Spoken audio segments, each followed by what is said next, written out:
On a ici un triangle équilatéral ABC avec la longueur AB qui est égale à 5 cm. Ici, AH est la hauteur issue de A.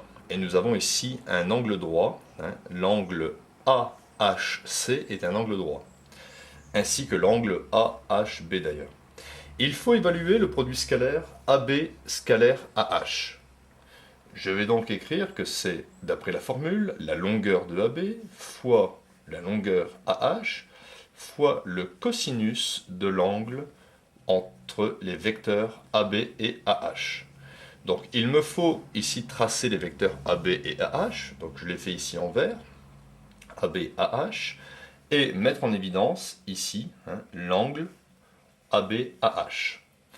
Donc, étant donné que l'angle BAC, dans un triangle équilatéral, l'angle BAC mesure, je vais le mettre en degrés, 60 degrés, étant donné que AH est la hauteur issue de A, mais c'est aussi la bisectrice de l'angle BAC, donc l'angle BAH mesure 60 degrés divisé par 2. Puisque la bisectrice partage l'angle en deux angles égaux. Ce qui me donne 30 degrés. N'oublions pas que 30 degrés, c'est pi sur 6. Donc, je reviens au calcul du produit scalaire. Longueur de AB, ça me donne 5. Multiplié par la longueur de AH. Alors là, attention, la hauteur d'un triangle équilatéral, c'est égal à côté multiplié par racine de 3 divisé par 2.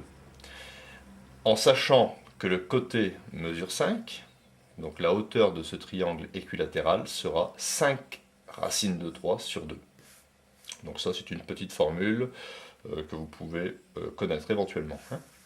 Donc 5 racine de 3 sur 2 multiplié par le cosinus, et nous avons vu ici 30 degrés, on va mettre pi sur 6 pour rester avec l'unité radian.